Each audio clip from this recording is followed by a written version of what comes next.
Hello friends, welcome to GMHS study classes. आज हम start कर रहे हैं class 12th commerce accounts part 1 chapter 4।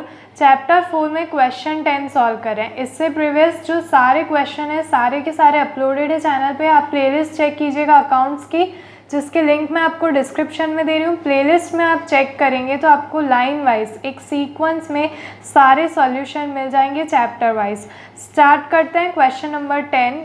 Question number 10 से 15 तक के जो क्वेश्चंस है वो लॉन्ग क्वेश्चन है थोड़े, जिसमें आपको बैलेंस शीट्स बनानी होगी, जर्नल एंट्रीज करनी होगी और इवैल्यूएशन अकाउंट्स बनाने होंगे।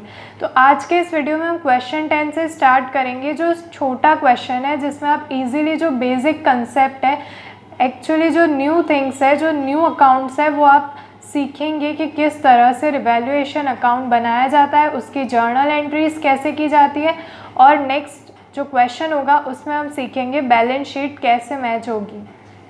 तो फ्रेंड्स स्टार्ट करते हैं क्वेश्चन नंबर 10।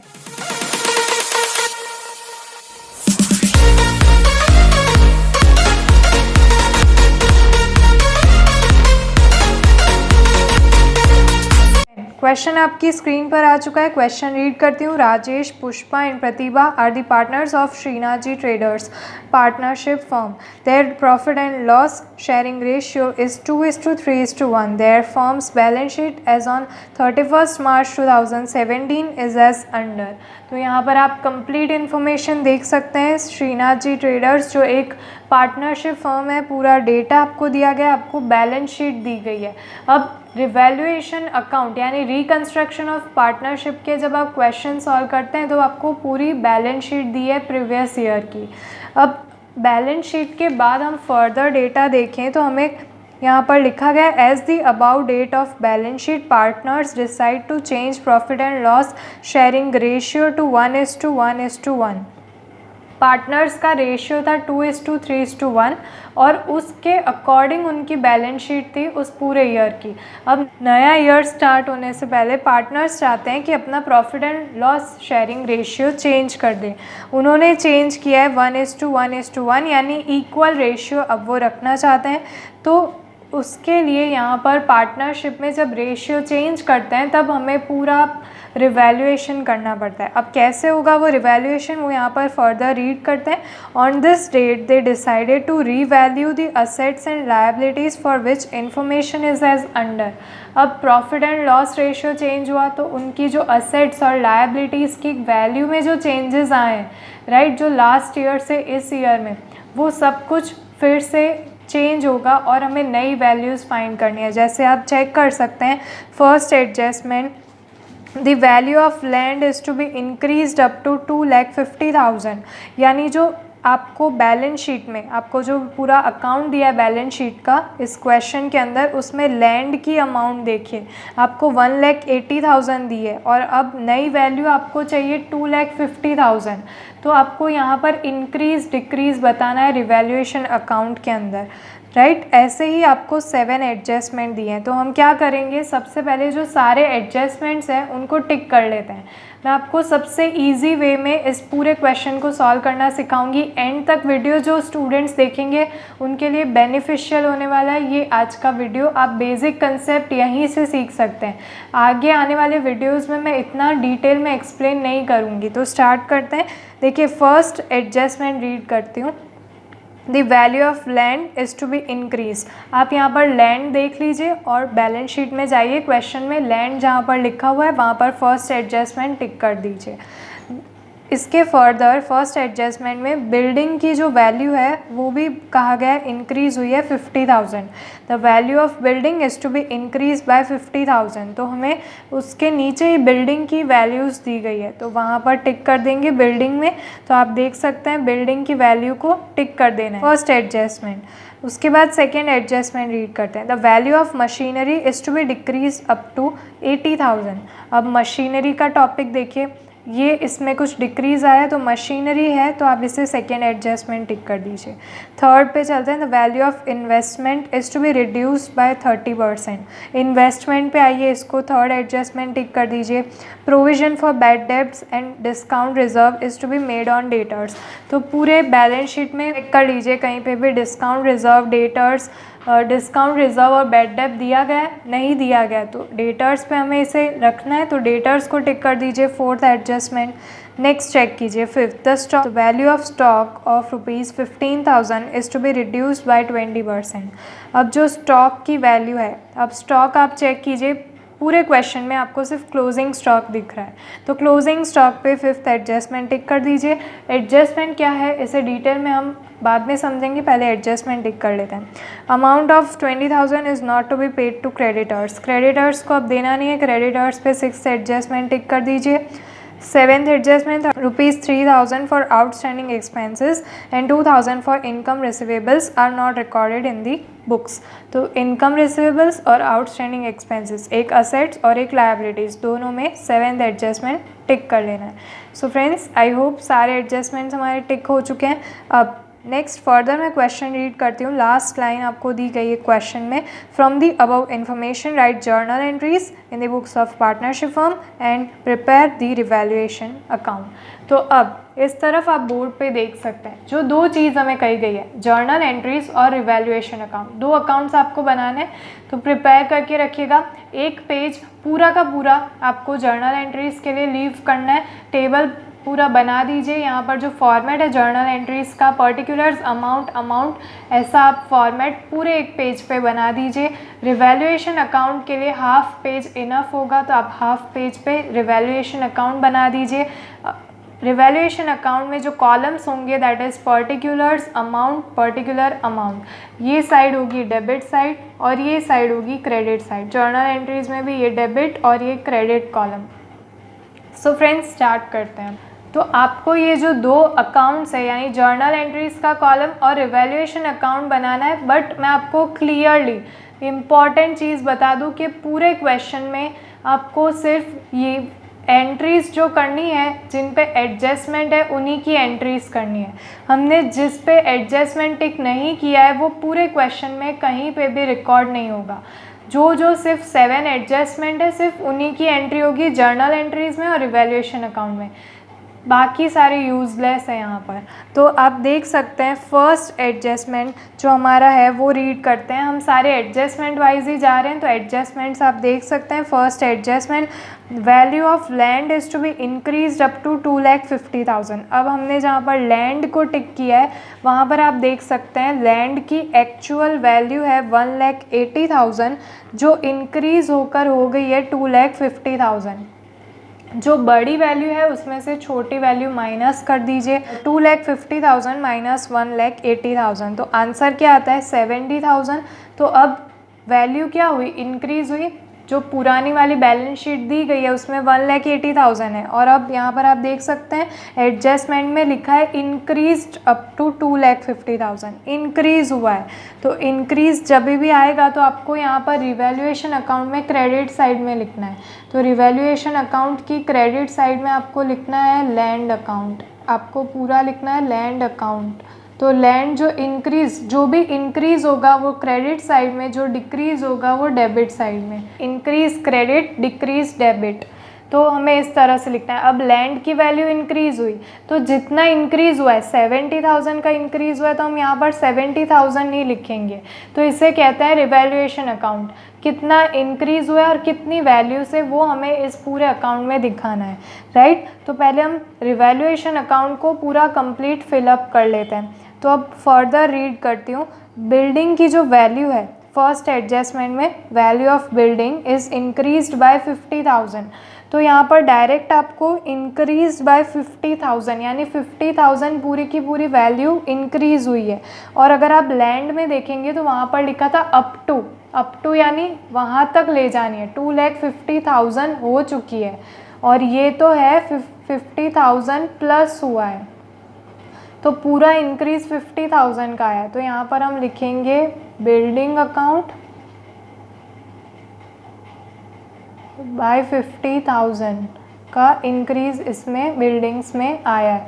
अब सेकेंड एडजस्टमेंट रीड करती हूँ। The value of machinery is decreased up to लिखा हुआ आए तो आपको बैलेंस शीट चेक करना है, यानी पुरानी वैल्यू। तो मशीनरी की पुरानी वैल्यू है 1,20,000, और अब डिक्रीज अप टू कहाँ हो गया जैसे 1,20,000 उसकी पुरानी बैलेंस शीट में मशीनरी की वैल्यू अगर आप देखेंगे, और ये डिक्रीज़ होकर हो गई है अप टू 80,000, तो इसके बीच का जो 40,000 का गैप है वो यहाँ पर हमारा लॉस हुआ है। इंक्रीज़ होता तो हम यहाँ पर लिखते थे, डिक्रीज डेबिट साइड आएगा, तो यहाँ पर हम लिखेंगे टू मशीनरी, मशीनरी में डिक्रीज़ हुआ है, 40,000 का डिक्रीज़ हुआ है, तो ये यहाँ पर रिकॉर्ड करेंगे। ये 40,000 लिखना है यहाँ पर आपको, कंप्लीट 40,000, राइट। अब नेक्स्ट चेक करते हैं adjustment number 3, the value of investment is to be reduced by 30%।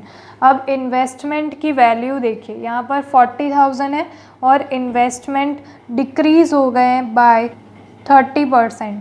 तो आपको जो इन्वेस्टमेंट की वैल्यू दी गई है 40,000, उसका 30% कैलकुलेट करना है, यानी 12,000, और 12,000 यहाँ पर क्या हुआ है, रिड्यूस हुआ है। रिड्यूस हो यानी डिक्रीज़ हो तो डेबिट साइड, तो इन्वेस्टमेंट हम यहाँ पर लिखेंगे टू इन्वेस्टमेंट अकाउंट, और कितने का डिक्रीज़ आया है यहाँ पर, 12,000 रुपीज़ का। आपको किसका 30% कैलकुलेट करना है, आपको 40,000 का 30% कैलकुलेट करना है, तो 12,000 की अमाउंट आएगी जो डिक्रीज़ हुआ है, इसलिए डेबिट साइड में दिखा रहे हैं। नेक्स्ट चेक करते हैं। नेक्स्ट आप फोर्थ एडजस्टमेंट देख सकते हैं, provisions for bad debt reserve 20% and discount reserve on debtors 5% is to be kept on debtors.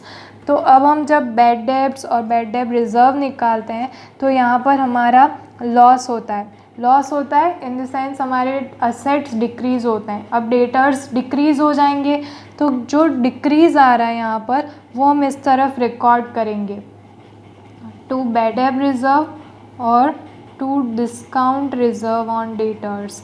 अब ये कितना रखना है, तो आपको जो टोटल डेटर्स दिए गए हैं क्वेश्चन के अंदर 50,000 के डेटर्स हैं, उसमें से 20% कैलकुलेट कीजिए, वो होगा बैड डेब रिज़र्व। तो बैड डेब रिज़र्व हमारा हो गया है यहाँ पर 10,000 का,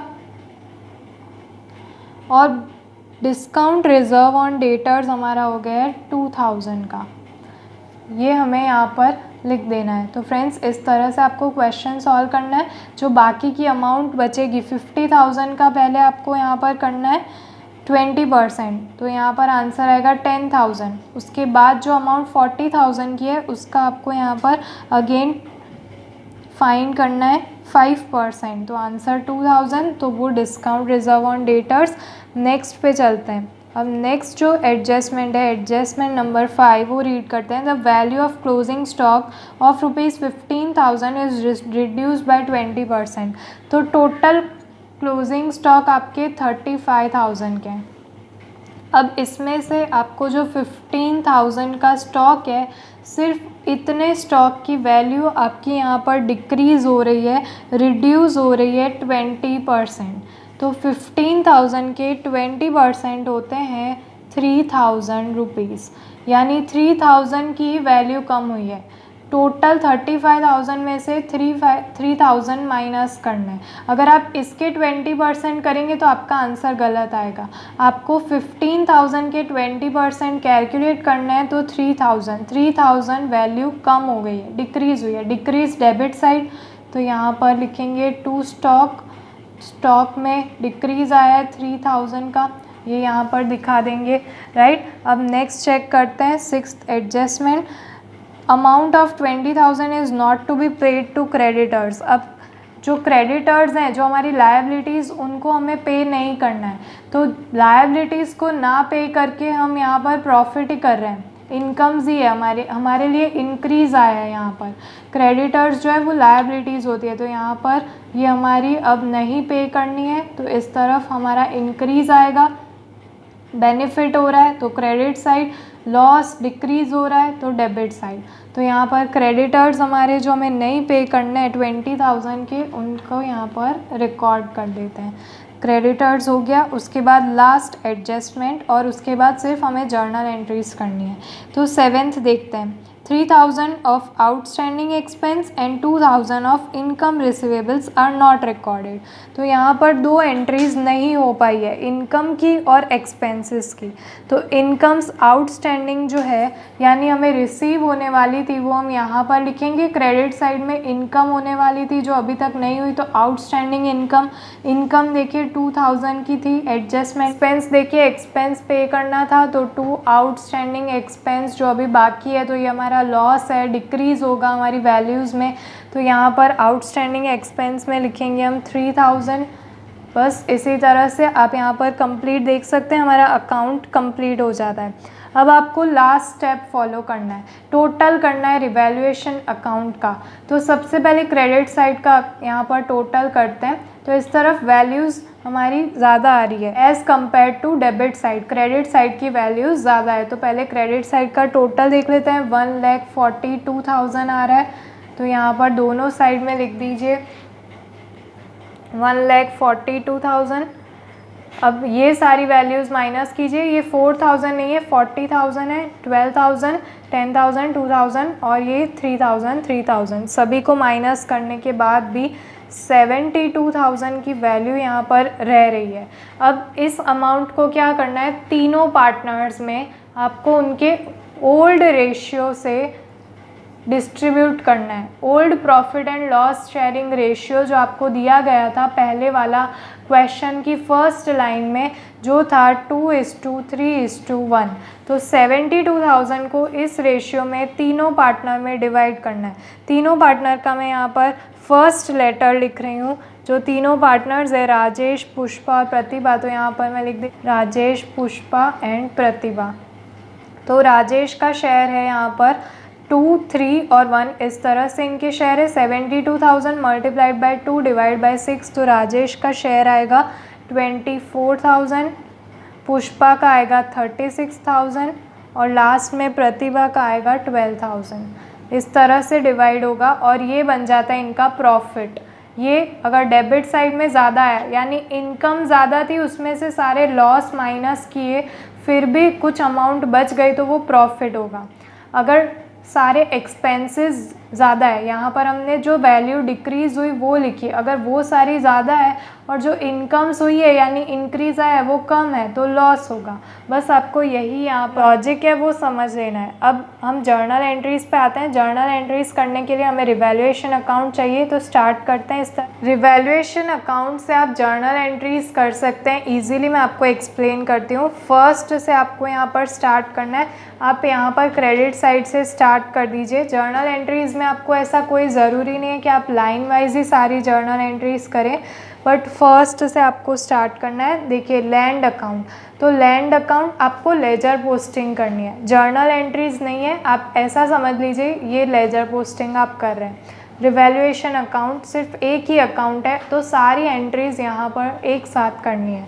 देखिए लैंड अकाउंट यहाँ पर कौन सी साइड है, क्रेडिट साइड में, तो आपको यहाँ पर कहाँ लिखना है, डेबिट साइड में। तो सबसे पहले लैंड अकाउंट डेबिट और क्रेडिट कौन होगा, रिवैल्यूएशन अकाउंट, तो यहाँ पर लिख दीजिए टू रिवैल्यूएशन अकाउंट और जो अमाउंट है 70,000 वो दोनों में लिख दीजिए। 70,000 की अमाउंट लिख दी। बस ये यहाँ पर फर्स्ट एंट्री लैंड की कंप्लीट हो जाती है। अब इसी तरह से स्टार्ट करते हैं सेकेंड एंट्री फॉर बिल्डिंग। अब बिल्डिंग के लिए देखिए बिल्डिंग कहाँ पर है, क्रेडिट साइड में, ये क्रेडिट साइड है तो यहाँ पर कहाँ जाएगा, डेबिट में। तो यहाँ पर डेबिट में पहले लिखेंगे building account debit, to revaluation account credit. Amount 50,000 हमने लिखी है तो दोनों में 50,000 लिख दीजिए। बस इतनी सिंपल है। सभी को हमने, सभी जो अकाउंट्स है इसी तरह से होंगे। क्रेडिट है तो डेबिट जाएंगे और रिवैल्यूएशन अकाउंट क्रेडिट में आ जाएगा। यहाँ पर डेबिट साइड है तो यहाँ पर क्रेडिट में आएंगे और रिवैल्यूएशन अकाउंट डेबिट होगा। मैं पूरा कंप्लीट सॉल्व करके दिखाऊंगी, इसलिए वीडियो को लाइक कीजिएगा, शेयर कीजिएगा अपने फ्रेंड्स के साथ। कोई डाउट्स या क्वेरीज हो तो कमेंट करके बताइएगा, हेल्पफुल रह रहा है तो भी कमेंट कीजिएगा और सब्सक्राइब ज़रूर कीजिएगा चैनल को। बहुत सारे स्टूडेंट्स हैं चैनल को सब्सक्राइब नहीं करें तो वो लोग प्लीज़ चैनल को सब्सक्राइब कर दें। नेक्स्ट देखते हैं क्रेडिटर्स। अब क्रेडिटर्स देखिए, क्रेडिट साइड में तो यहाँ पर डेबिट में आ जाएंगे, तो क्रेडिटर्स यहाँ पर debit, creditors account debit to revaluation account जो हमने बनाया है वो क्रेडिट होगा। देखिए 20,000 दोनों में दिखा देनी है। आउटस्टैंडिंग इनकम्स क्रेडिट साइड में यहाँ पर आएगी debit side, outstanding income account debit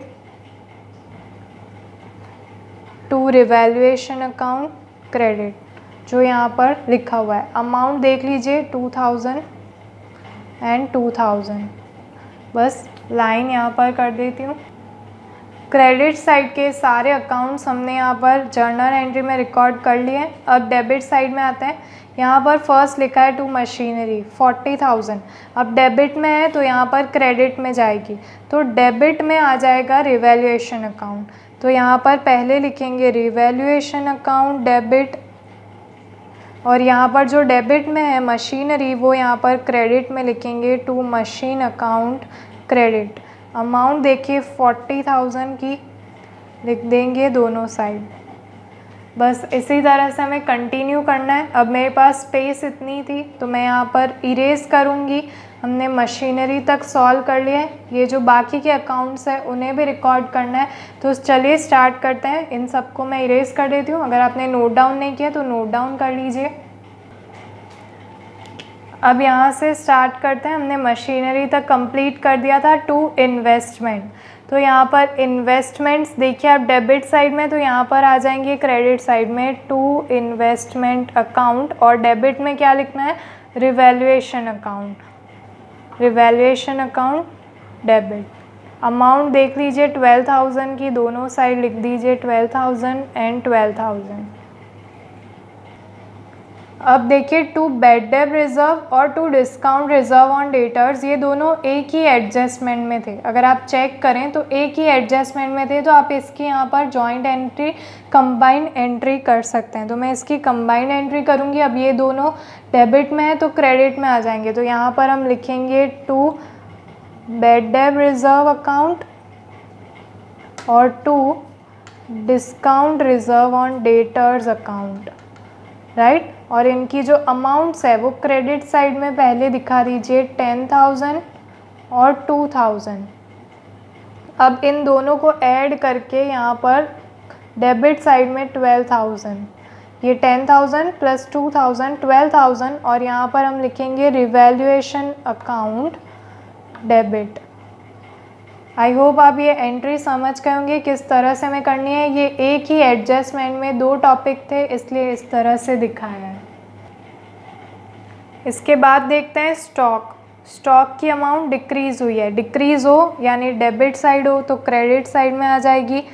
to stock जो भी अमाउंट है वो 3,000 यहाँ पर, और यहाँ पर रिवैल्यूएशन अकाउंट डेबिट फॉर 3,000। अब बस लास्ट एंट्री दो रही है।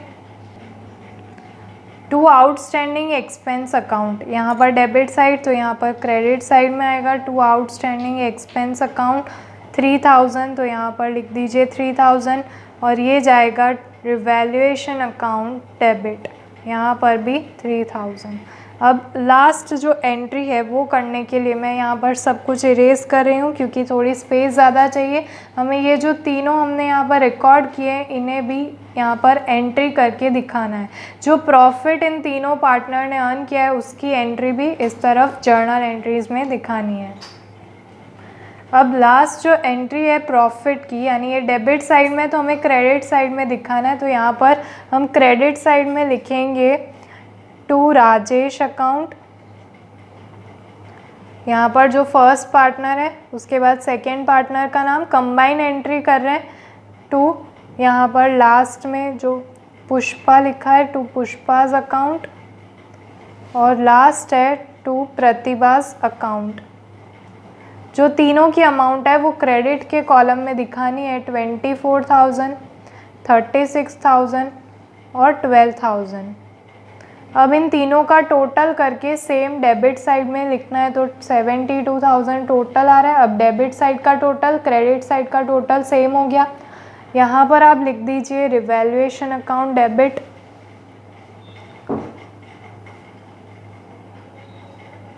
बस इस तरह से सारी एंट्रीज कंप्लीट होती है। अब डेबिट और क्रेडिट का टोटल कर लीजिए सारी जर्नल एंट्रीज का, पूरे पेज का।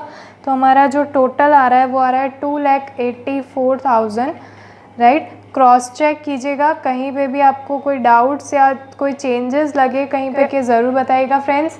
तो फ्रेंड्स ये वीडियो हेल्पफुल रहा है तो इसे लाइक ज़रूर कीजिएगा। नेक्स्ट वीडियो भी हम सॉल्व करेंगे, सारे क्वेश्चन सॉल्व करेंगे। मिलते हैं नेक्स्ट वीडियो में। Thanks for watching.